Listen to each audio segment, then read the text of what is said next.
नमस्कार दोस्तों।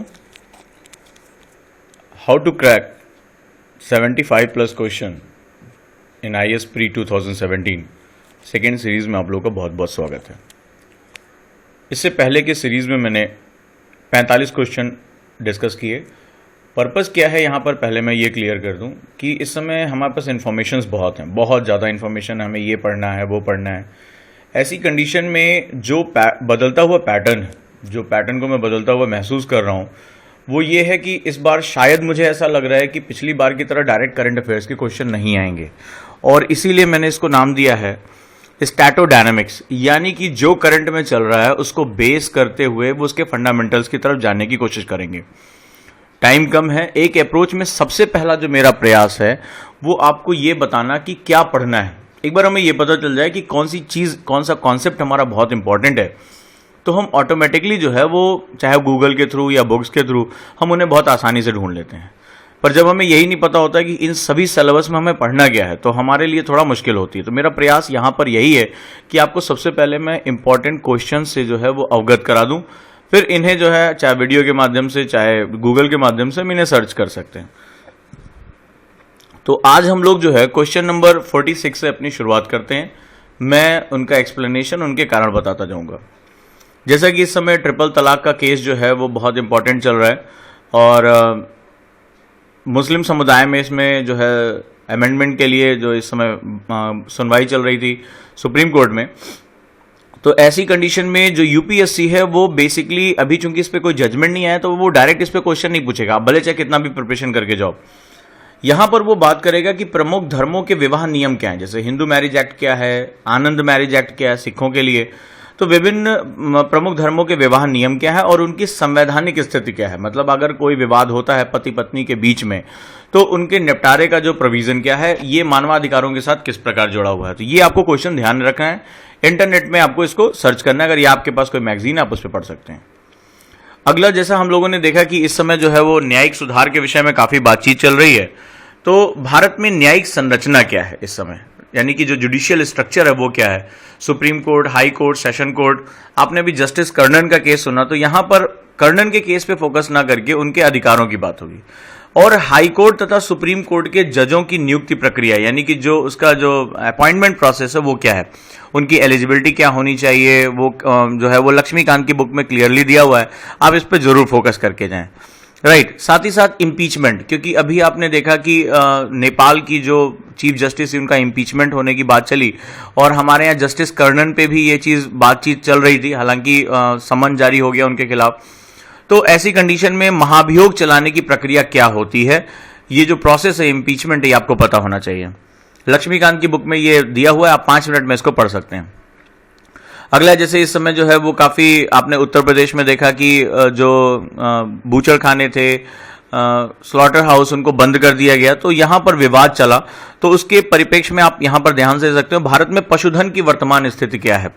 राइट। यानी कि what is the present scenario of animal rearing in India. तो एनिमल हस्बेंड्री की क्या स्थिति है, जैसा कि अभी आपने देखा कि पशु जनगणना रिपोर्ट आ चुकी है और उसके हिसाब से गाय और बैलों भैंसों की जो संख्या है उनमें वृद्धि हुई है, केवल बैलों और भैंसों की संख्या में कमी आई है। तो जो अभी 2 महीने पहले की जो कुरुक्षेत्र आई थी एनिमल हस्बेंड्री में, आप उसको भी कवर कर सकते हैं, उसमें ये काफी कुछ मिल जाएगा इसमें। क्वेश्चन नंबर 49 जो है वो आसियान का भारत के लिए महत्व। तो हम काफी समय से जो है वो ईस्ट एशिया पर अपनी पकड़ बनाना चाहते हैं और बाजारों को पकड़ना चाहते हैं। तो आप इसको जो है, आप चाहे वो हिंदू में या इंडियन एक्सप्रेस में भी, आप इंटरनेट पे भी डालेंगे तो आसियान के विषय में या किसी भी बुक पे आप अगर जाएंगे तो आसियान क्या है आपको ये पता होना चाहिए। मीटिंग कहाँ हुई, इसका पर्पस क्या है, इसके मैंडेट क्या है और भारत के लिए इसका महत्व क्या है, इंपॉर्टेंस क्या है, बस इतना ही आपको जानना है। बाकी अन्य जो बड़ी बड़ी चीजें हैं कि हम कहाँ गए, हमने किस पे हस्ताक्षर किए, ये हमारे लिए पीटी के लिए काम का नहीं है। तो ये हार्डली 5 मिनट लगेगा। इसके बाद है संसद के प्रमुख सत्र और सत्रावसान, यानी कि जो इंपॉर्टेंट सेशंस होते हैं पार्लियामेंट के, उनके विषय में। जैसे कि आपने देखा बजट सत्र जो हो गया, मानसून सत्र हो गया, या अगर हम बात करें शीतकालीन सत्र हो गया, तो ये प्रमुख सत्र हैं। इनकी क्या सिचुएशन होती है, इनके पॉलिटिकल जो है वो सेगमेंट्स क्या क्या हैं, संविधान में ये कब कब कहे गए कि कितने कितने समय पर होने चाहिए, कौन इस सत्र की शुरुआत करेगा, सत्र अवसान कैसे होंगे, और जो अभी हमारे यहाँ जो सत्र खत्म हुए हैं उनमें कौन कौन सी जो है वो बिल पास हुए, संसदीय प्रक्रिया क्या होती है, राइट, जैसे कि प्रश्नकाल, क्वेश्चन आवर, शून्यकाल, जीरो आवर, तो इनके जो है मैंडेट क्या है, कौन से आर्टिकल में इनके बारे में बताया गया, ये सब कुछ लक्ष्मीकांत में दे रखा है, बट जो कुछ हुआ उसके हिसाब से आप इसको कवर करके चलिए। क्वेश्चन नंबर 57, शीतकालीन सत्र एवं बजट सत्र में पास कराए गए प्रमुख बिल। जो आपके विंटर सेशन हुए थे और बजट सेशन हुआ, इसमें कौन कौन से बिल पास हुए, उनकी क्या खासियत है, ये सब कुछ आपको कवर करना है। खासतौर पे इसमें आपने आधार बिल के बारे में सुना होगा, फाइनेंस बिल और मनी बिल के बीच में क्या अंतर होता है, राइट।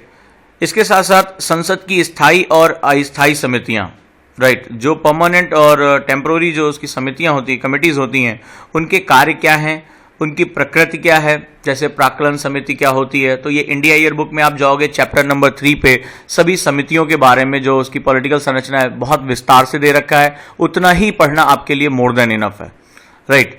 तो ये इतने से ही आपका हो जाएगा और यहां से क्वेश्चन काफी मूवमेंट करते हैं। अगला है WTO, वर्ल्ड ट्रेड ऑर्गेनाइजेशन, चूंकि काफी ज्यादा चर्चा में रहा, हमारे विवाद के बिंदु रहे, तो इसलिए मैंने इस क्वेश्चन को रखा। WTO क्या है, राइट, और इसके कार्य क्या हैं, इसकी संरचना, स्ट्रक्चर क्या है, और भारत में कौन कौन से मुद्दों पर इससे विवाद चल रहा है। जैसे आपने देखा हमारा फूड सिक्योरिटी को लेकर या सब्सिडीज को लेकर, एग्रीकल्चर सब्सिडी को लेकर काफी ज्यादा विवाद है। पीस क्लॉज इसमें क्या होता है, और हमारा जो है हम इसको कैसे जो है नैरोबी जो दौरा हुआ था, नैरोबी राउंड, वहां पर हमने क्या बात की, इसके विषय में आपको जानकारी होनी चाहिए। तो कोई भी चाहे दत्ता एंड सुंदरम हो या किसी भी बुक में आपको इसके विषय में या इंटरनेट पे इसको जानकारी मिल जाएगी। अगला जो प्रमुख क्वेश्चन है वो ICDS एवं मिड डे मील योजना क्या है, क्योंकि ये दोनों चर्चा में रहा। आपने देखा कि मिड डे मील पे भी काफी चर्चा में रहा, उसको आधार से जोड़ने की बात हुई, और ICDS में जो उसके कर्मचारी थे वो काफी लंबे समय तक, आंगनवाड़ी कार्यकर्ता जो है वो हड़ताल पर रहे। तो इंटीग्रेटेड चाइल्ड डेवलपमेंट स्कीम और मिड डे मील यानी मध्याह्न भोजन योजना क्या है, कौन सा मंत्रालय इसको रन करता है, राइट, और इसमें अभी क्या क्या जो है वो प्रगति चल रही है, बहुत महत्वपूर्ण है, इसको आप कवर करिए। क्वेश्चन नंबर 55, दक्षिणी चीन सागर विवाद। तो साउथ चाइना के साथ हमने देखा ट्राइब्यूनल का जो है वो एक उसके खिलाफ स्टेटमेंट आया, और साउथ चाइना जो है वो बहुत इंपॉर्टेंट है चाइना के लिए, और उस पर वो अपनी काफी दबंगई दिखा रहा है। तो साउथ चाइना सी में जो है उसकी भौगोलिक स्थिति क्या है, सबसे पहले उसकी ज्योग्राफी क्या है, कहाँ लगता है, राइट, बाउंड्रीज क्या क्या है, सराउंडिंग कंट्रीज कौन कौन सी हैं, विवाद के बिंदु क्या है, वहां पर क्या चीज है। आज हम सभी को पता है कि साउथ चाइना सी जो है वो सबसे अधिक अगर बात करें तो खनिज संसाधनों से भरा हुआ है, और चीन एक ऐसा देश है जिसको इन जो ऊर्जा संसाधन है, खनिज संसाधन है, मिनरल रिसोर्सेज, इनकी बहुत आवश्यकता है। तो ये उस क्षेत्र के अन्य देशों पर दबाव डालकर जो है वो उस पूरे क्षेत्र को अपना कब्जा करना चाहता है। वो चूंकि आप जानते हैं कि हर देश का जो है 200 नॉटिकल माइल्स तक उसका एक्सक्लूसिव इकोनॉमिक जोन होता है, अनन्य आर्थिक क्षेत्र, उसके बाहर हाई सी एरिया शुरू हो जाता है जिसपे सभी जो है अंतर्राष्ट्रीय कानून कार्य करते हैं। चाइना इस बाउंड्री को नहीं मान रहा है, वो वियतनाम के दावों को जो है वो ठुकरा रहा है। यहाँ तक कि ONGC विदेश जब वियतनाम के साथ जो है तेल की खुदाई के लिए वहां गया तो उसका भी उसने विरोध किया। साथ ही साथ जापान के साथ तमाम द्वीपों को लेकर जो है वो विवाद चल रहा है, तो इसलिए ये बहुत महत्वपूर्ण है। दक्षिणी चीन सागर वो हिस्सा है जो प्रशांत का गेटवे, प्रशांत महासागर का, पैसिफिक का गेटवे खोलता है, और लगभग दुनिया का 67% जो ट्रेड है वो यहां से कंट्रोल किया जा सकता है। तो चाइना को आने वाले समय में अपनी आर्थिक प्रगति को बनाने के लिए दक्षिण चीन सागर की बहुत जरूरत पड़ेगी। ट्राइब्यूनल के क्या काम है, ट्राइब्यूनल के निर्देश ये मैंडेटरी हैं, ऑब्लिगेटरी हैं, यानी मानना ही पड़ेगा, या सुझाव के रूप में देखा जाता है। साथ ही साथ जब दक्षिण चीन सागर को पढ़ें तो मलक्का संशय के विषय में जरूर पढ़ें, मलक्का डायलेमा जिसे कहते हैं। मलक्का स्ट्रेट जो सुमात्रा, इंडोनेशिया को ये जोड़ता हुआ एक पतली सी नैरो पट्टी है, जहां चीन का 70% जो कच्चे तेल का व्यापार होता है, जो उसकी ऊर्जा सुरक्षा है, वो वहीं से गुजरती है। विवाद यह है कि सिंगापुर में जो है वो अमेरिका ने अपना नेवल बेस बना लिया है, और इस नेवल बेस बनाने की वजह से आने वाले समय में चीन की जो है वो ऊर्जा सुरक्षा जो है वो खतरे में पड़ सकती है। इसी के काउंटर के रूप में उसने CPEC, China Pakistan economic corridor, ये शुरू किया। तो इस विषय पे भी आप जो है वो जानकारी ले सकते हैं। अगला जो क्वेश्चन है वो 56 क्वेश्चन है लोढ़ा कमेटी की रिपोर्ट। आपने देखा कि BCCI में जो है वो अनियमितताओं को कम करने के लिए या खेल प्रशासन को जो है सुचारू रूप से चलाने के लिए, स्वच्छता लाने के लिए जो है वो सुप्रीम कोर्ट के आदेश पर लोढ़ा कमेटी गठित की गई थी बीसीसीआई के संदर्भ में, उसकी रिपोर्ट के मुख्य बिंदु क्या हैं, उनकी वैधानिकता क्या है, यानी कि क्या वो माननी ही पड़ेंगी।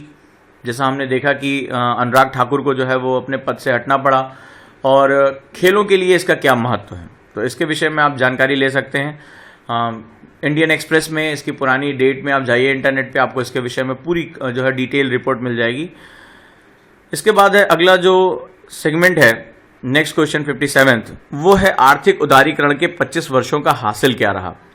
राइट, यानी कि जो हमने 1991 में अपनी इकॉनमी को खोला, उसके बाद हमने बहुत तेजी से आर्थिक प्रगति देखी, लेकिन हमने ये भी देखा कि कृषि क्षेत्र में लगातार गिरावट आई, जैसा कि आप इस बार के इकोनॉमिक सर्वे में पढ़ सकते हो।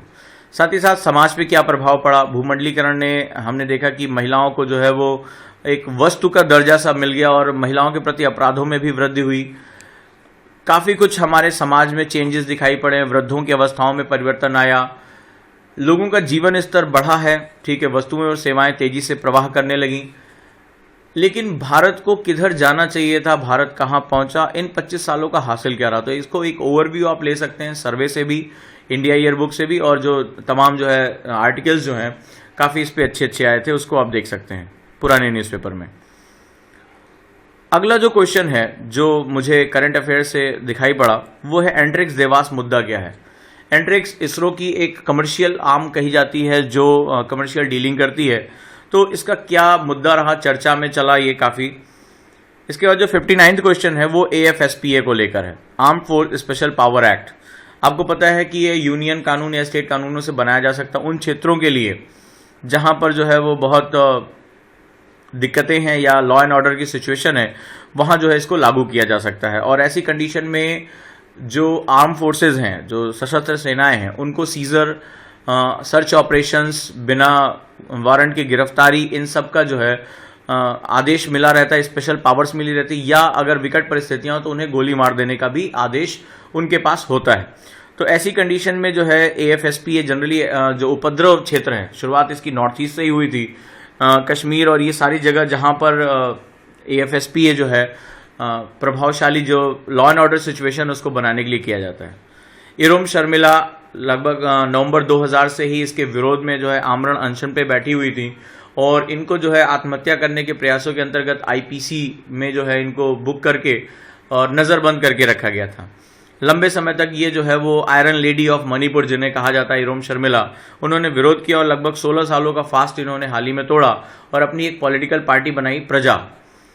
और ऐसी कंडीशन में जो है, लेकिन वो पार्टी आगे चलकर हार गई और एक नया डिबेट शुरू हुआ कि सोशल मूवमेंट्स और पॉलिटिकल मूवमेंट्स ये अलग अलग कैसे होते हैं, क्या लोग जो है जिन्हें सोशल मूवमेंट्स के लिए जानते हैं उन्हें पॉलिटिकल जो है वो एडवांटेज नहीं देते। तो इरोम शर्मिला के विरोध का कारण क्या था और उनकी पार्टी का नाम, तो ये विषय आपको पता होना चाहिए। इसके साथ अगला 60वां जो 60 क्वेश्चन है वो बहुत महत्वपूर्ण क्वेश्चन है, बहुत चर्चा में रहा। आपने देखा कि बलूचिस्तान को लेकर तो कई मामलों में, एक तो बलूचिस्तान के लोगों का जो विरोध है पाकिस्तान की सत्ता के प्रति, और भारतीय प्रधानमंत्री ने स्वतंत्रता दिवस पर बलूचिस्तान के लोगों की आज़ादी का समर्थन किया, उससे ये डिबेट और तेज हो गई।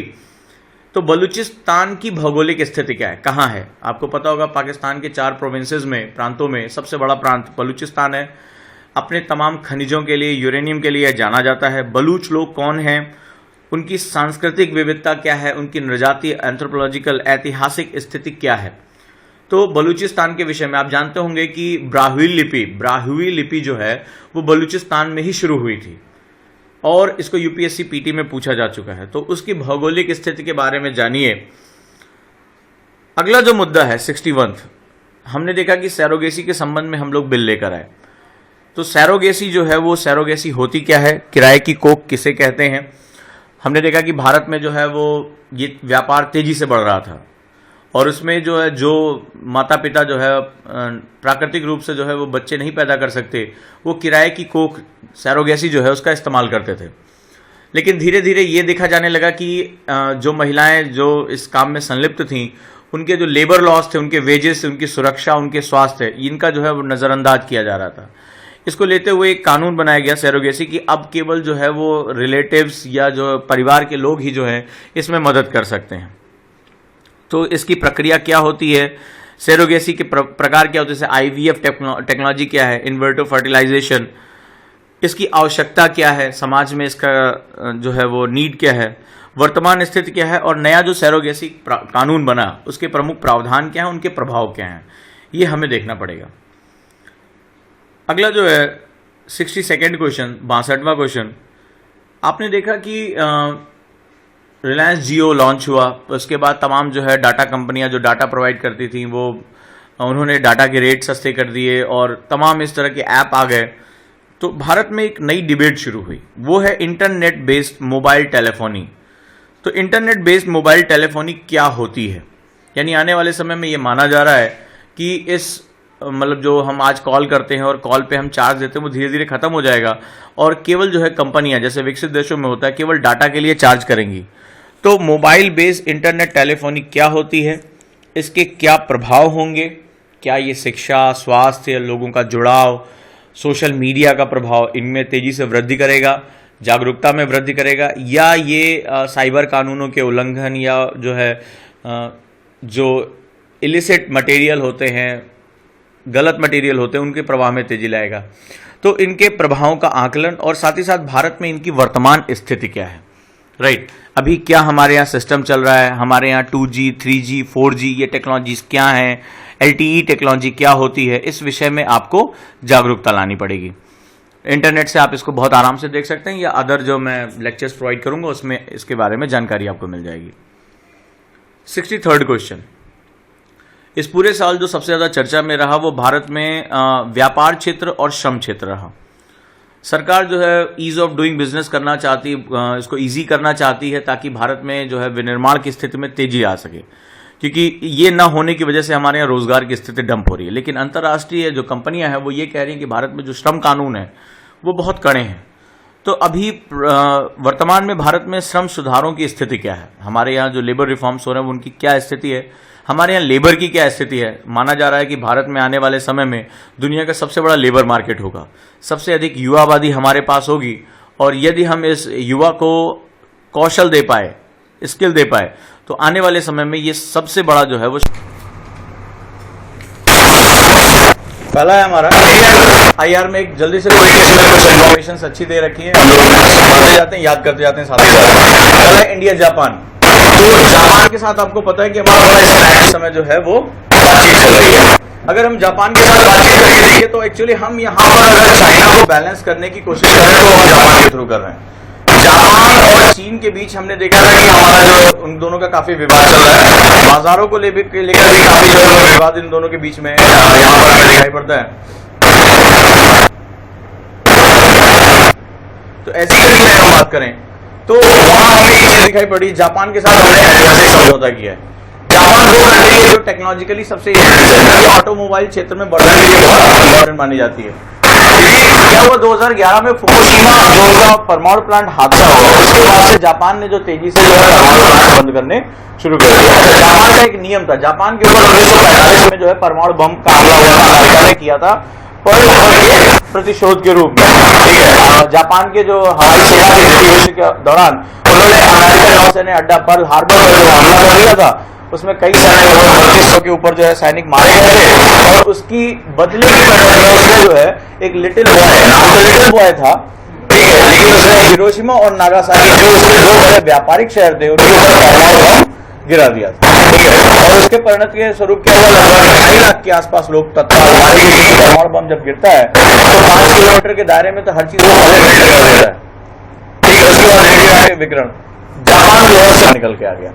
जापान ने उसी समय जो है एक तरह से हथियार डाल दिए, ठीक है। उसी के साथ द्वितीय विश्व युद्ध भी बंद हो गया। दुनिया ने जो हिरोशिमा देखी उसके बाद फिर आगे बातचीत करने की हिम्मत नहीं हुई, आप बंद करें, ये जापान ने भी अपने आप को के ऊपर लगा दिया और वो अमेरिका के साथ अपनी फौजों को नियंत्रण के साथ चलना शुरू कर दिया। जापान ने एक नियम बनाया, आगे चलकर जब हम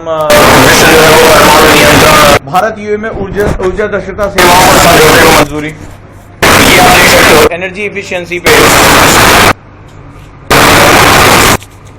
आप जितना पहले उतने ही आपको जितना ही आप जाते हैं उतना की लय शक्ति क्षमता बढ़ तेजी से जो है आवागमन, ये सर्वे में फेयर के माध्यम से बुक करके जी तक जगह यात्रा करना, लेकिन उनके पास पैसा दे सकते हैं, चाहिए सुविधा चाहिए, में वो इसको लेके प्रभावों के विषय जो है वो 66 क्वेश्चन। भारत के वर्तमान कौन कौन से, आपने 16 गया जाना जाएगा विवाद, तो लिंक रिवर है, महानदी जल विवाद रहा, वो नदी जल कारण ये हम देख रहे हैं अल्निनो मानसून का कमजोर, साथ ही साथ राज्यों जल कृषि है वो बदल रहे, दोहन कर रहे हैं, वाटर पॉलिसीज हैं, हम पानी के संभरण के लिए ग्राउंड वाटर रिचार्ज नहीं कर रहे हैं।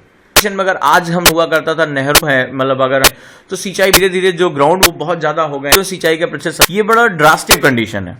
तो ऐसी कंडीशन जल विवाद है, कौन कौन से क्षेत्र तमिलनाडु और कर्नाटक पंजाब के बीच चीज हैं, इनको कैसे, ये ट्राइब्यूनल कैसे काम करता है जो नदी जल विवाद होता है, सुप्रीम कोर्ट की इसमें क्या भूमिका होती है, क्या वो केवल सुझाव दे सकता है या उसके जो निर्णय हैं वो ऑब्लिगेटरी हो सकते हैं, जैसा कि हमने तमिलनाडु और कर्नाटक के केस में देखा। मैकेनिज्म इसका क्या क्या होता है, इसको आप जो है जरूर मेंटेन करिए, ये इस बार के लिए बहुत इंपॉर्टेंट है। खास बात यह है कि नदी जल विवाद को कैसे निपटाते हैं, वो मैकेनिज्म क्या है, और ये हार्डली आपको 5 मिनट लगेगा।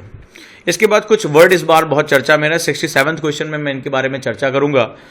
करंट में हमने देखा कि अखबारों में कुछ क्वेश्चन को वर्ड जो है बार बार आए, जैसे रिफ्यूजी, हमने देखा कि जो रिफ्यूजी क्राइसिस हुआ जर्मनी जाते समय, जो पश्चिमी एशिया के लोग काफ़ी बड़ी मात्रा में जिनकी डेथ हुई, वो जो बच्चा था समुद्र के किनारे वो डूबा, उसने पूरे संसार में एक जो क्रूरता दिखाई संसार में कि मानव का किस तरह त्रासदी हो रही है। तो रिफ्यूजी वर्ड, दूसरा माइग्रेंट वर्ड जो पलायन करते हैं, तीसरा एसाइलम, जब बलूच नेता ने भारत से जो है एसाइलम की मांग की, और इमिग्रेशन, जो आपने देखा कि अमेरिका में इमिग्रेशन कानून लेकर आया गया कि आप नहीं आ सकते, बहुत ही सख्त कर दिए गए। तो इन रिफ्यूजी, माइग्रेट्स, एसाइलम और इमिग्रेशन से तात्पर्य क्या है, इन वर्ड्स को आपको पता होना चाहिए बारीकी से, यही आपका पीटी में क्वेश्चन पूछ लेगा। आप कुछ और तैयार कर रहे होगे और फंडामेंटल में कुछ और पूछता है। इनके संदर्भ में क्या क्या प्रावधान है, जैसे रिफ्यूजीज को लेकर आपने देखा कि वियना कन्वेंशन है, आपको देशों को जो है इनको एब्जॉर्ब करना पड़ेगा, मानवाधिकारों की बात आती है। इनके भारत में क्या प्रावधान है, हमने भी इस तरह का जो है बांग्लादेश वॉर के समय 1971 में हमने ये क्राइसिस देखी थी और अभी भी हम ये देख रहे हैं।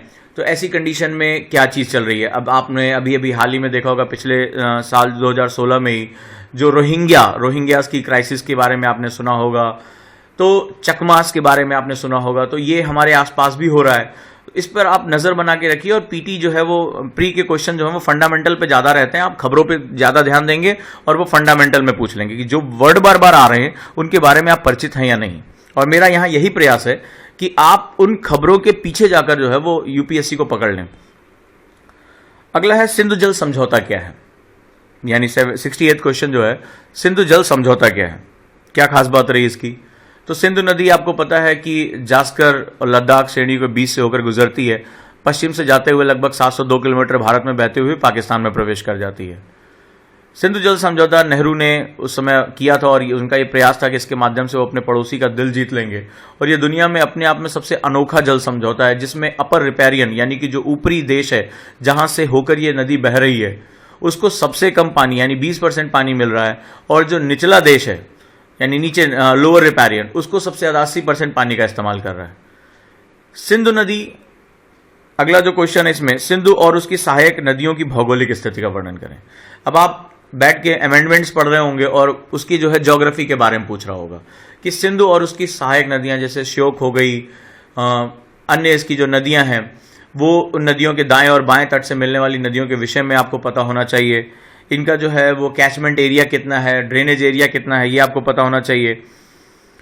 सिंधु जल विवाद की मध्यस्थता का मैकेनिज्म क्या है, आपको पता है कि वर्ल्ड बैंक इसमें जो है मध्यस्थता कर रहा है दोनों देशों के बीच में, तो उसका मैकेनिज्म क्या है, वो किस प्रकार करेगा, क्या वो ऑब्लिगेटरी होगा या सलाहकारी होगा, मानना ही पड़ेगा। तो इस आपका जो है वो इसको विषय में समझें।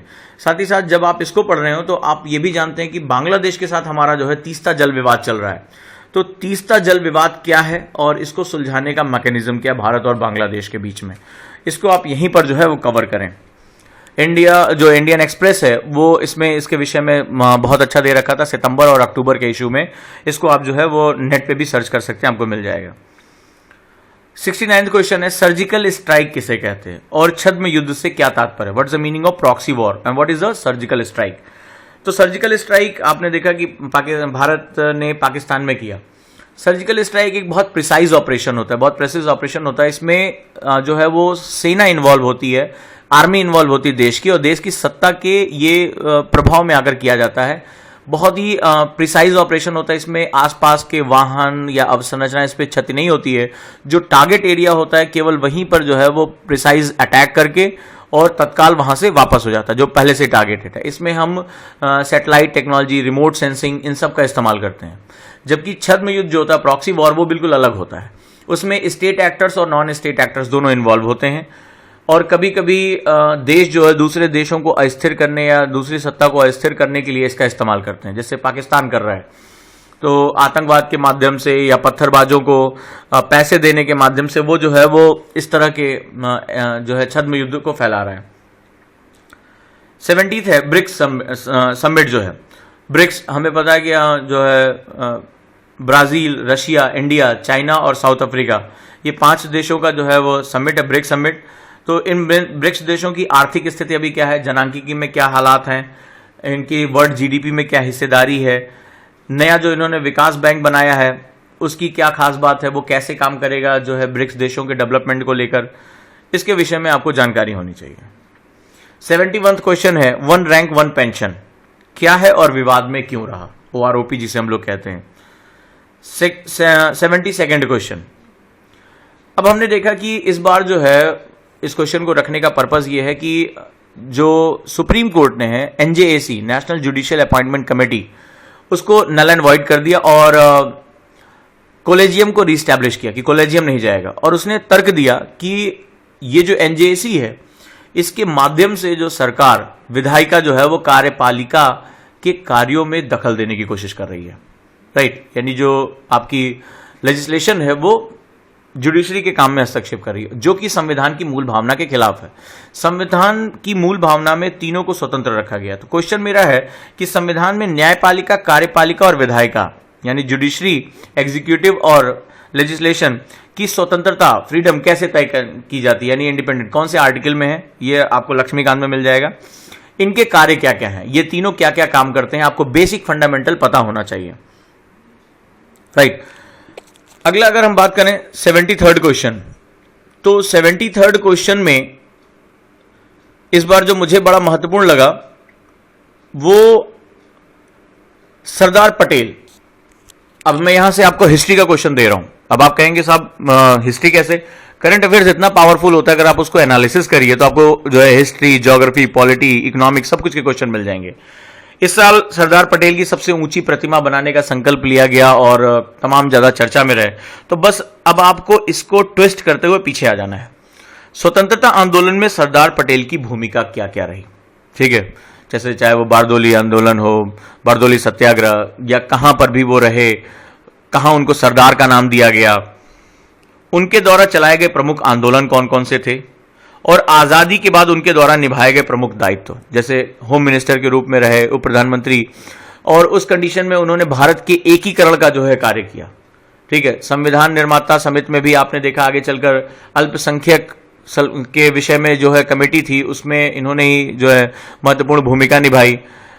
भारत के एकीकरण में इन्होंने बहुत जो है तकलीफें सहते हुए भारत का एकीकरण किया। जब भारत आजाद हुआ तो 502 प्रोविंसेस में बटा हुआ था और उसको एकीकरण करने के लिए उन्होंने बहुत चुनौतीपूर्ण कार्य किया। तो इनके विषय में आपको पूरी जानकारी होनी चाहिए। कोई बहुत आश्चर्य की बात नहीं है कि मॉडर्न इंडिया का क्वेश्चन यहां से आपका आ जाए। अगला 74th, आपको पता है कि 8 नवंबर को एक बहुत बड़ी घटना हुई, वो डिमोनेटाइजेशन, विमुद्रीकरण की। तो विमुद्रीकरण क्या है, what is the meaning of demonetisation, कहते किसको हैं। दूसरा क्वेश्चन अब ये नहीं कि उससे कितने लोग मर गए, बैंक में पैसा आया नहीं आया, 1500 नोट्स, अब आप इसको फोकस करके बैठे होंगे, लेकिन इसके पीछे जो कॉन्सेप्ट है उसको समझो। कॉन्सेप्ट है उसमें यह बोला गया कि अब 500 और 1000 के जो पुराने नोट हैं वो लीगल टेंडर मनी नहीं रह जाएंगे, ऐसा प्रधानमंत्री ने कहा। सवाल है कि लीगल टेंडर मनी किसे कहते हैं, what is the meaning of legal tender money, और किस प्रक्रिया के द्वारा, what are the processes, act कौन से होते हैं कि किसी मुद्रा को लीगल टेंडर मनी से हटाया जा सकता है। कौन ये करेगा, रिजर्व बैंक या संसदीय प्रक्रिया के द्वारा, या जो सरकार है वो कर सकती है, और किस प्रक्रिया से। तो लीगल टेंडर मनी से उसको कैसे हटाया जा सकता है, ये प्रोसेस आपको पता होना चाहिए। 75th क्वेश्चन, इसके बाद एक चर्चा शुरू हुई कि ये इसलिए किया गया क्योंकि देश में जो है वो लेस कैश इकोनॉमी बनाई जा सके। और अगर आपको ज़्यादा परेशानी हो रही है तो योजना आई थी आज से 4 महीने पहले, वो 4 महीने पहले की जो लेस कैश इकोनॉमी की योजना, कम नगद अर्थव्यवस्था जो है योजना है, उसको अगर आप पढ़ लेंगे आपको सरकार के सारी प्रोग्राम एंड पॉलिसी के बारे में पता चल जाएगा।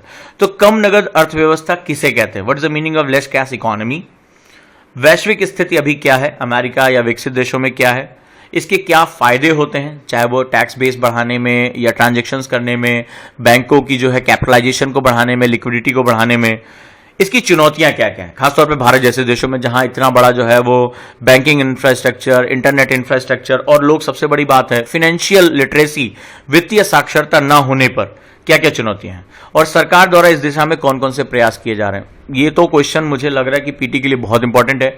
जैसे भीम ऐप हो गया या नीति आयोग द्वारा जो चलाए गए जो योजनाएं दोनों थी, जिसमें आप मर्चेंट के लोगों के लिए या जो है अगर आप रेफरल सिस्टम देते हो तो बाकायदा इसके लिए बजट एलोकेट किया गया।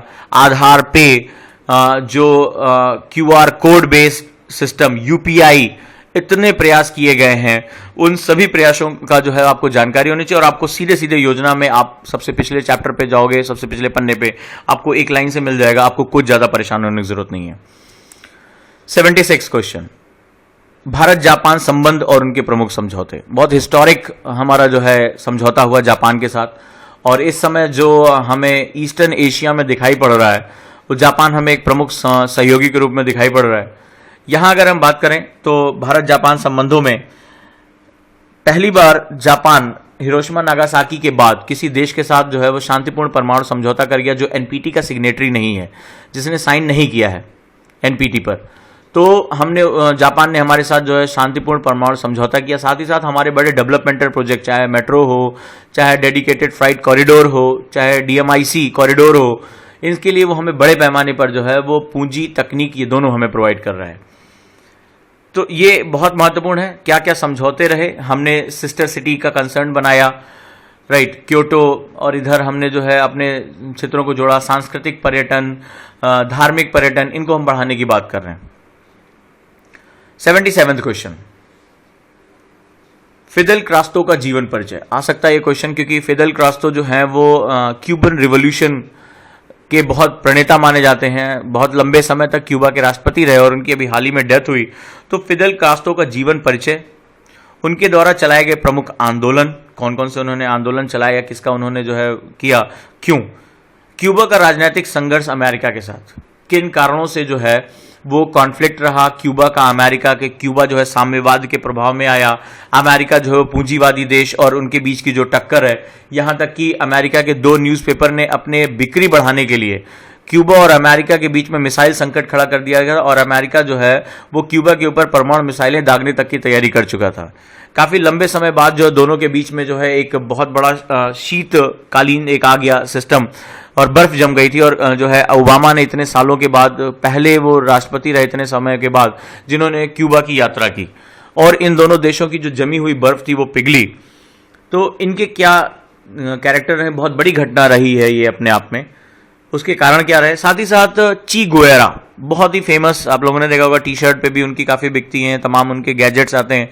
तो ची गुएरा का जीवन परिचय क्या था, उन्हें जो है गोरिल्ला वार का प्रणेता माना जाता था, बहुत रिबेलियन माना जाता था, तो उनके विषय में भी जानकारी आपको होनी चाहिए। 78 क्वेश्चन, 78, इस पूरे साल हमने देखा कि रेलवे सुरक्षा को लेकर काफ़ी चर्चा रही, और जब हमने बजट को मर्ज किया, रेलवे बजट को आम बजट के साथ, तो एक बहुत बड़ा आवंटन रेलवे सुरक्षा को लेकर रहा।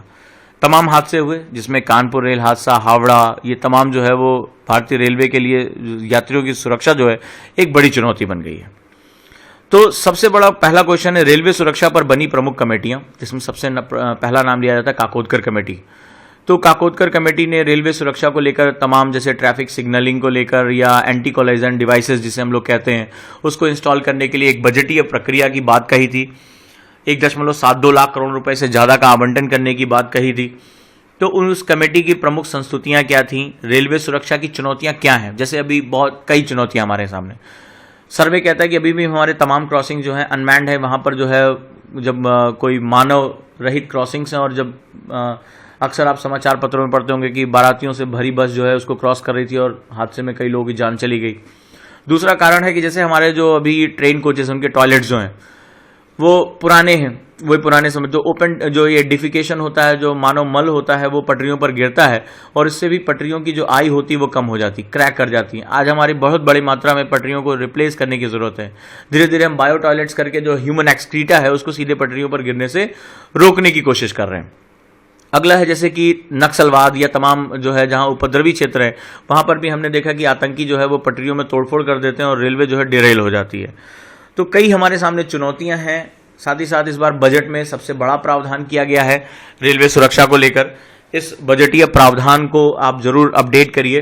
जो नोट्स हैं वो मैं कुछ दिन में साइट अपग्रेडेशन के बाद मैं उसको डाउनलोड पे लगा दूंगा, उसको आप लोग ले लीजिएगा। उसमें मैंने सारा जो है बजटीय प्रक्रिया को डिस्कस कर रखा है। 79वां क्वेश्चन, हार्ट ऑफ एशिया सम्मेलन प्रमुख रहा, इसमें कौन कौन से देश शामिल रहे, उनके आउटकम्स क्या रहे। हमने अफगानिस्तान के साथ अपनी नज़दीकियों को और बढ़ाया और हमें अगर मध्य एशिया और पश्चिमी एशिया को अगर काउंटर करना है, पाकिस्तान को काउंटर करना है तो डेफिनेटली हमें जो है अफगानिस्तान का साथ चाहिए ही चाहिए। ऐसी कंडीशन में हम जो है इस विषय पे बातचीत कर सकते हैं। अगला जो है भारत में स्टार्टअप की स्थिति, 80वां क्वेश्चन, 80वां क्वेश्चन, भारत में स्टार्टअप की स्थिति क्या है। तो स्टार्टअप महत्वपूर्ण क्यों होता है? ये रोजगार का सृजन कर सकता है, बहुत बड़े पैमाने पर रोजगार का जो है वो सृजन करेगा।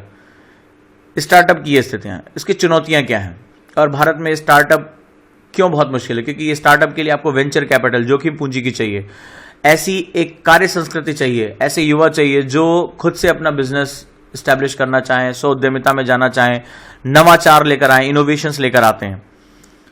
तो स्टार्टअप की क्या स्थिति है, उनकी चुनौतियां क्या हैं? जैसे उन्हें कैपिटल चाहिए, उन्हें ईज ऑफ डूइंग बिजनेस चाहिए, सरल कानून चाहिए, उनको प्रोत्साहन चाहिए।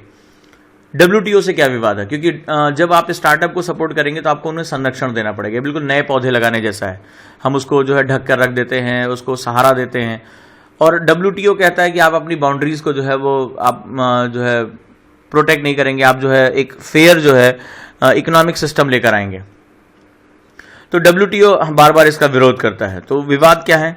सरकारी प्रयास और नीतियां क्या हैं? जैसे startup policy, stand up India, मुद्रा, ये जो प्रयास हैं ये भारत में स्टार्टअप को बढ़ाने संबंधी ही प्रयास हैं। इसको जरूर अपडेट करिए। अगला क्वेश्चन है 81वां क्वेश्चन, दलाई लामा का जीवन परिचय।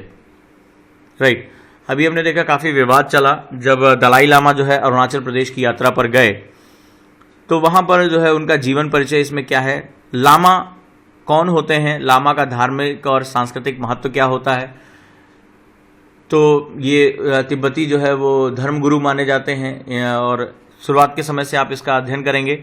विवाद के बिंदु क्या हैं, क्यों जो है वो चीन दलाई लामा को जो है वो चीन के विरुद्ध भारत की एक नीति मानता है और विरोध करता है उनके होने पे। अगला जो क्वेश्चन है 82 क्वेश्चन, कुछ प्रमुख रिपोर्ट्स आई थी, ये आप मंत्रालय से प्राप्त कर सकते हैं। इसमें से कुछ रिपोर्ट मुझे बहुत इंपॉर्टेंट लगी पीटी के लिए। उसमें पहली रिपोर्ट है ग्रामीण अर्थव्यवस्था रिपोर्ट 2016 कि हमारी ग्रामीण अर्थव्यवस्था की क्या स्थिति है, इसके लिए क्या किया जा सकता है। दूसरी रिपोर्ट आई थी महिला स्थिति एवं मुद्दे 2016 यानी कि फीमेल जो situation in India and issues 2016।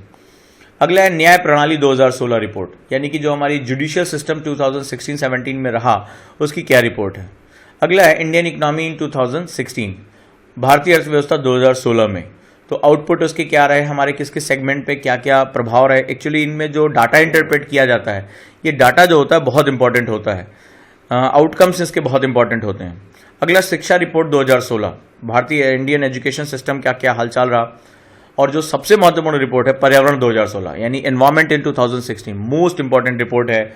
इसमें हमने क्या प्रॉज एंड कॉन्स रहे, हमारी अचीवमेंट्स क्या रही, हमारी पॉलिसीज़ क्या रही, बहुत महत्वपूर्ण रिपोर्ट है। ये आप मिनिस्ट्री से आप इसको निकाल सकते हैं। अगला है भारतीय संसद 2016, इंडियन पार्लियामेंट 2016, क्या हासिल किया, कितने घंटे हमने काम किए, कौन कौन से प्रमुख बिल आए, उन बिलों की क्या स्थिति है, उनके प्रभाव क्या होंगे, ये बहुत महत्वपूर्ण है इसके लिए।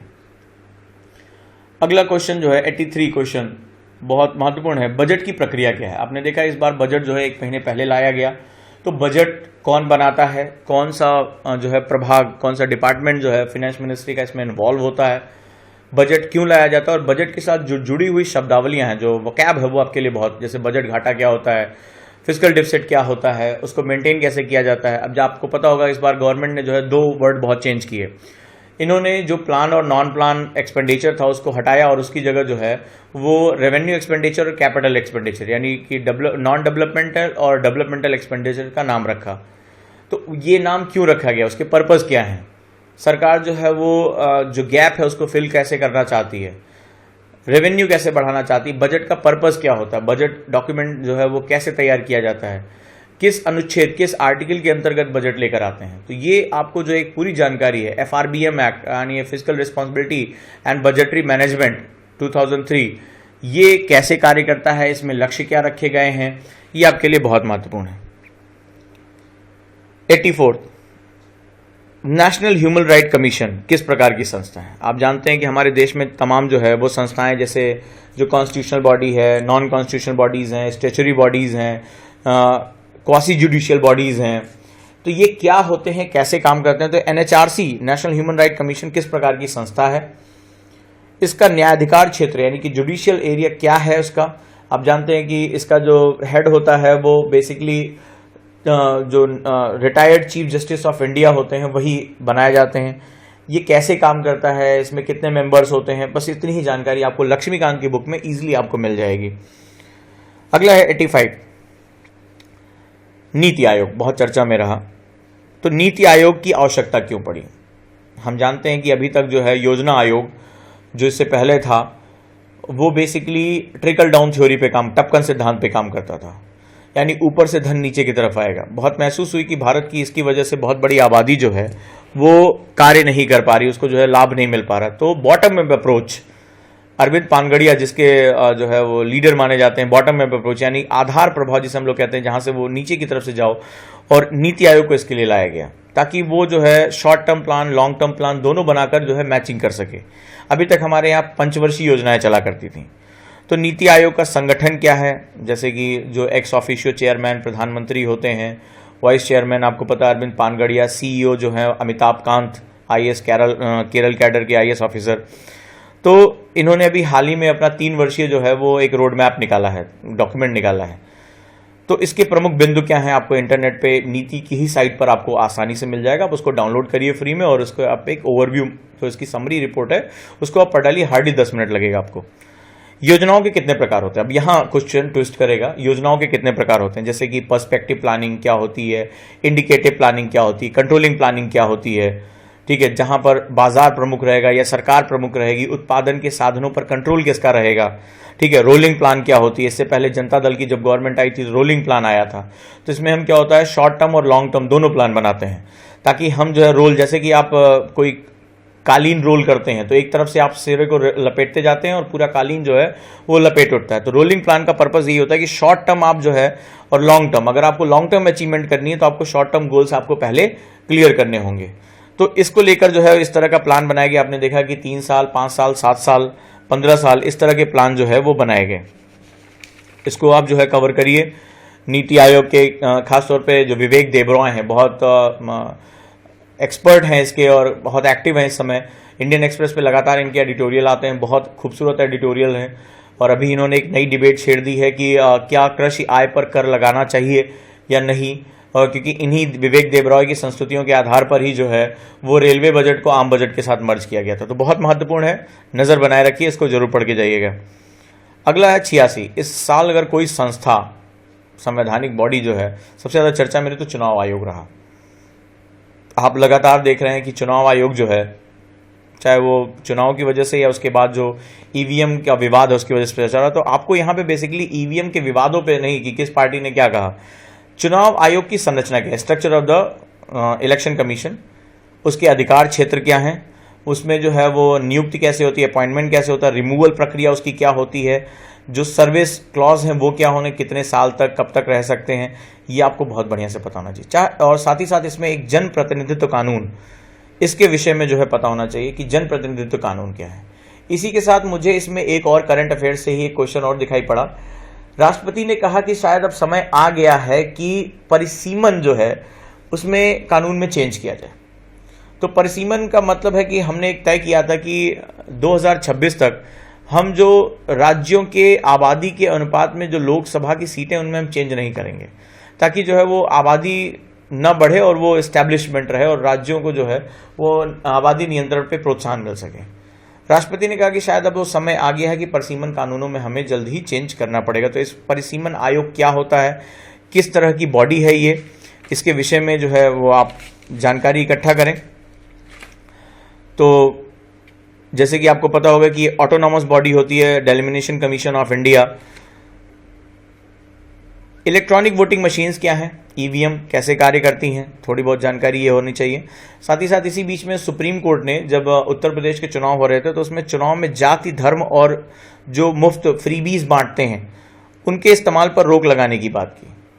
तो ये भी एक हल्का सा इसको जो है वो नज़र रख के जाइएगा कि किस के अंतर्गत होता है, भारत में चुनाव किस अनुच्छेद के अंतर्गत होता है। साथ ही साथ इस बीच में एक चीज़ और आई थी, वो है तमिलनाडु के केस में जो जयललिता की मृत्यु के बाद जो इलेक्शन सिंबल्स थे उनके, ये दो जगह, एक तो उत्तर प्रदेश में समाजवादी पार्टी में जो उनके चुनाव चिन्ह था, और ऐसे ही घटना तमिलनाडु में हुई जो चुनाव चिन्ह जो था उसको लेकर जो काफ़ी विवाद हुआ। आपने देखा उस पर रिश्वत और गिरफ्तारी के भी तमाम केसेस आए। तो ये इलेक्शन सिंबल्स का क्या तात्पर्य होता है, इनको कैसे जो है वो चुनाव आयोग डील करता है, आप गूगल पे जाएंगे, इसको सर्च करेंगे, आपको बहुत ईजिली मिल जाएगा विकिपीडिया पे। अगला जो क्वेश्चन है 87th, भारत यूएई संबंध। इस बीच हमने जो है यूएई के जो शहजादे थे वो भारत आए और हमारा बहुत अच्छा जो है उनके साथ रिलेशनशिप रहा। हमने तमाम आर्थिक और सामरिक विषय पे बातचीत की, इन्वेस्टमेंट को लेकर बातचीत की। तो इसके विषय में आप एक हल्का सा क्विक अपडेट जरूर कर लीजिएगा। 88th क्वेश्चन जो है, नागालैंड एवं मणिपुर की भौगोलिक स्थिति क्या है। राइट, दोनों राज्य जो है वो चर्चा में रहे। नागालैंड में आपने देखा काफ़ी अनरेस्ट रहा, अशांति रही। मणिपुर की भी स्थिति आपने देखा, वहाँ चुनाव हुए और तमाम स्थितियाँ जो है इस समय। तो नागालैंड और मणिपुर की भौगोलिक स्थिति यानी उसके आसपास कौन से राज्य लग रहे हैं, इंटरनेशनल बाउंड्रीज कौन सी लग रही है म्यांमार की, यहाँ की प्रमुख जनजातियाँ कौन कौन सी हैं, मैं आप लोगों को ये क्लासेस में पढ़ा चुका हूँ। और अगर आप लोगों को ढूंढना है तो अप्रैल 2016 की जो योजना आई थी पूर्वोत्तर भारत को लेकर, नॉर्थ ईस्ट, उसको अपडेट के लिए इसमें आपको सारी जानकारी बहुत विस्तार से मिल जाएगी। बहुत महत्वपूर्ण है, वहाँ की प्रमुख जनजातियाँ कौन कौन सी हैं, वहाँ की सांस्कृतिक विशेषताएं कौन कौन सी हैं। राइट, पूर्वोत्तर के लिए प्रमुख योजनाएं कौन कौन सी हैं, सरकार कैसे चला रही है, विशेष क्षेत्रों का जो है कोर ऑफ द कोर के अंतर्गत उन्हें क्या प्रावधान है, हाल के विवाद के मुख्य कारण क्या रहे। जैसे वहाँ पे आपने देखा कि लोकल बॉडीज़ में जो महिलाओं की, क्योंकि वहाँ पे पितृसत्तात्मक पैट्रियार्की होती है तो महिलाओं को जो है वो कोई संपत्ति के अधिकार नहीं है, तो ऐसी कंडीशन में वो विवाद का कारण बना। साथ ही साथ नगा विद्रोह की पृष्ठभूमि, जो आइजैक मुइवा से विद्रोह शुरू हुआ, तो नगा विद्रोह के कारण क्या है, भारत ने कैसे पीस एकॉर्ड साइन किया था और किस प्रकार वहाँ नॉर्थ ईस्ट में जो है वो शांति लाने की कोशिश की, ये सब कुछ आपको अप्रैल 2016 की योजना में पूरा का पूरा मिल जाएगा। 89th, भारतीय सेवा क्षेत्र एवं आईटी उद्योग की वर्तमान स्थिति। ये क्वेश्चन मैंने इसलिए रखा क्योंकि भारतीय सेवा क्षेत्र पिछले काफ़ी समय से, खासतौर पर 1991 के बाद, भारतीय अर्थव्यवस्था का सबसे बड़ा क्षेत्र रहा है, सबसे ताकतवर क्षेत्र रहा है। तो भारतीय सेवा क्षेत्र एवं आईटी उद्योग की वर्तमान स्थिति क्या है, जीडीपी में उसकी स्थिति क्या है, रोजगार में उसकी स्थिति क्या है, क्योंकि हम देख रहे हैं कि रोजगार में उसकी स्थिति कम होती जा रही है। खासतौर पे जो पूरा विश्व जो है वो संरक्षणवादी, जो डी ग्लोबलाइजेशन का एक माहौल चला अमेरिका में, न्यूजीलैंड, ऑस्ट्रेलिया, ब्रिटेन, उसकी वजह से हमारे आईटी उद्योग को बड़ा धक्का लगा है। तो इसके जो है इस विषय में हमारी जानकारी, सबसे पहले तो हम सेवा क्षेत्र को समझें क्या है, हमारे एम्प्लॉयमेंट में उसकी स्थिति क्या है, जीडीपी में परसेंटेज क्या है। जैसे 58.8% के आसपास हम जो है जीडीपी में सबसे बड़ी हिस्सेदारी है। तो भारत की आर्थिक उन्नति में उसका योगदान क्या है, सब कुछ आपको सर्वे में मिल जाएगा पहले ही चैप्टर में आपको। उसके साथ साथ जो H1N वीज़ा है, विवाद वो क्या होता है, और इसके खिलाफ भारत ने जो है WTO में जाने की बात कही। तो WTO में सेवा संबंधी जो है वो प्रावधान क्या क्या है, ये आपको बहुत अच्छे से पता होना चाहिए। गैट में जो है वो केवल वस्तुओं के संबंध में बात होती थी, लेकिन WTO में सेवा और वस्तु दोनों है। तो जब आज WTO है, पूरे विश्व में जो है वो एक ओपन मार्केट बनाना चाहता है, ऐसी कंडीशन में अमेरिका जब इस तरह के संरक्षणवादी रवैया अपना रहा है तो भारत उसमें क्या कर सकता है। तो WTO में सबसे पहले आपको पता होना चाहिए कि सेवा संबंधी जो है प्रावधान क्या है, विवाद की स्थिति में भारत किस प्रकार WTO की सहायता ले सकता है। राइट, तो अब जो विकसित देश हैं जब वो गलतियां कर रहे हैं तो भारत उसमें क्या स्टेप ले सकता है, इमिग्रेशन क्या होता है, इस चीज के बारे में आप जरूर ध्यान रख के जाइए और ये पीटी के लिए बहुत इंपॉर्टेंट है। 90 नेक्स्ट क्वेश्चन जो है, हमने देखा कि इस बार जब बजट आया तो चुनाव में काले धन को रोकने के लिए इलेक्टोरल बॉन्ड एक मेथड जो है लाया गया कि आप जो है पहले ये था कि 20,000 तक चंदा देते हैं तो आप एनोनिमस रह सकते हैं, आपकी कोई जो है जानकारी देने की आवश्यकता नहीं, लेकिन अब ये प्रावधान कर दिया गया आप केवल जो है नगद में 2,000 तक चंदा दे सकते हैं। इसके ऊपर जाने के लिए आपको इलेक्टोरल बॉन्ड लेने पड़ेंगे अगर देश के अंदर कोई नागरिक किसी पॉलिटिकल पार्टी को चंदा दे रहा है। तो इलेक्टोरल बॉन्ड क्या होते हैं, आरबीआई के थ्रू इनकी खरीद फरोख्त कैसे होती है, इसमें पाने वाले और देने वाले दोनों का अकाउंट मेंटेन रहेगा, साथ ही साथ जो रिसीव करेगा वो आईटीआर के अंतर्गत, इनकम टैक्स रिटर्न के अंतर्गत आता है वो, इसकी प्रक्रिया क्या होगी और राजनीतिक फंडिंग में कैसे सुधार कर सकते हैं। तो मैंने आपको बताया जो लेस कैश इकोनॉमी वाली योजना आई थी 4 महीने पहले, उसमें इसके बारे में बहुत विस्तार से दे रखा है। अगर आप कहीं पढ़ना चाहें तो सीधे वो एक पेज में आप जो है उसको अपडेट कर सकते हैं। तो ये 90 क्वेश्चन आपके रहे। इनका जो मेरा पर्पस था स्टैटोडायनेमिक्स का, यानी कि अगर वो पिछली बार की तरह पेपर नहीं आता यूपीएससी का तो आप इसको कैसे कवर कर सकते हैं। सेकेंड पार्ट में ये महत्वपूर्ण क्वेश्चन है। दोस्तों एक बात और मैं आपको बता दूं, बहुत जरूरी है, आप में से कई लोगों ने मुझसे पूछा कि सर कुछ ऑब्जेक्टिव क्वेश्चन डाल दीजिए, जैसे कई लोगों ने डाला। मैं ऑब्जेक्टिव क्वेश्चन जानबूझकर नहीं डाल रहा हूं क्योंकि मैं टीचर होने के साथ साथ जो है मेमोरी ट्रेनर भी हूं, सर्टिफाइड। तो ऐसी कंडीशन में होता गया जब आप ऑब्जेक्टिव क्वेश्चन पा जाते हो तो आपको आसानी बहुत हो जाती है, आप उसके क्विक जो है वो एक ये डी होगा या ई होगा सी होगा, आप उसको जो है वो तत्काल याद कर लेते हैं। लेकिन एग्जाम में कोई जरूरी नहीं है कि वही ऑप्शन आपके सामने रखा हो। यूपीएससी एक्चुअली कॉन्सेप्ट पे प्ले करता है और उस कंडीशन में क्या होता है, चूंकि आप जो है वो एक डिपेंडेंट हो गए थे एक ऑप्शन के ऊपर, आपने अपने माइंड का प्रयोग नहीं किया, आपने उसको रिसाइट नहीं किया, आपको बड़ा क्विक लगा कि अरे एक दिन में 150 क्वेश्चन मैं तो अभी कुछ घंटे में कर लेता हूं, अभी याद कर लेता हूं ABCDEFGH। तो ऐसी कंडीशन में होता गया है कि आप एग्जाम में जैसे वो ट्विस्ट कर देता है, क्वेश्चन को हिला देता है, इधर उधर ऑप्शन कर देता है, आप क्या करते हो, गलत करके चले आते हो। क्योंकि आपने पढ़ा तो होता है, तो ऐसे में लालच छूटती नहीं कि नहीं मेरे को अटेम्प्ट करना है। मैं ये ज्यादा आपसे कहूंगा कि गलत अटेम्प्ट करने से अच्छा है न अटेम्प्ट करो। कारण क्या है, क्योंकि जब आप ना अटेम्प्ट करते हो तो आपके पिछले वाले क्वेश्चन पे कोई फर्क नहीं पड़ता, लेकिन जब आप गलत अटेम्प्ट करते हो निगेटिव मार्किंग में वो क्वेश्चन तो जाता ही जाता है, पिछले वाले क्वेश्चन से भी -0.66 मार्क्स निकल जाते हैं। यानी आपको एक गलत क्वेश्चन 2.66 मार्क्स के बराबर जो है निगेटिव पड़ जाता है। इसीलिए मैं यहां पर जो है कॉन्सेप्ट की चर्चा कर रहा हूं ताकि आप उनको अभी पढ़ो, अभी तकलीफ उठाओ, अभी टाइम है। हम इसको 24 घंटे 48 घंटे में इंटरनेट के सामने बैठ जाएंगे और बड़े आराम से हम इनके आंसर निकाल लेंगे। या मैंने आपको लक्ष्मीकांत योजना, इंडिया ईयरबुक सर्वे इनके बारे में बता दिया, आप उन पे जाइए, आप इसको सर्च कर लीजिए, कोई बहुत बड़ी बात नहीं इंटरनेट फैसिलिटी में।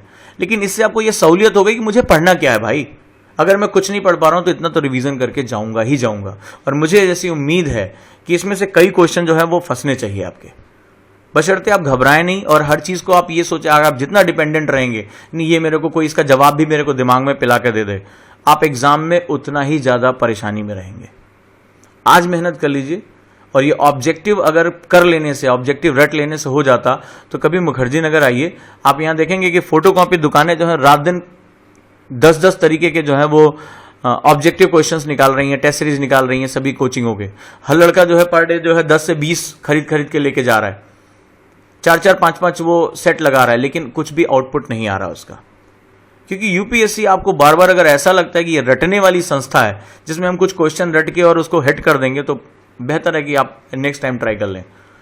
राइट, यहां बहुत जरूरी है कि आप अपने कॉन्सेप्ट पे फोकस करिए। अब वो यूपीएससी आपको किधर भी इधर से उधर लेकर जाए, आपकी अगर कॉन्सेप्ट पे पकड़ है आप अंदर चले जाएंगे। तो थोड़ी सी मेहनत करिए, थोड़ा सा एक्स्ट्रा पढ़िए, क्योंकि कोई भी दावा नहीं कर सकता, चाहे मैं ही क्यों ना हूं, कोई भी ये दावा नहीं कर सकता कि मेरा ही पढ़ाया हुआ क्वेश्चन एग्जाम में आएगा। यूपीएससी आपसे बहुत ऊपर है, मेरे से बहुत ऊपर है, बस हम मेहनत कर सकते हैं, वही मैं आपसे करा सकता हूं।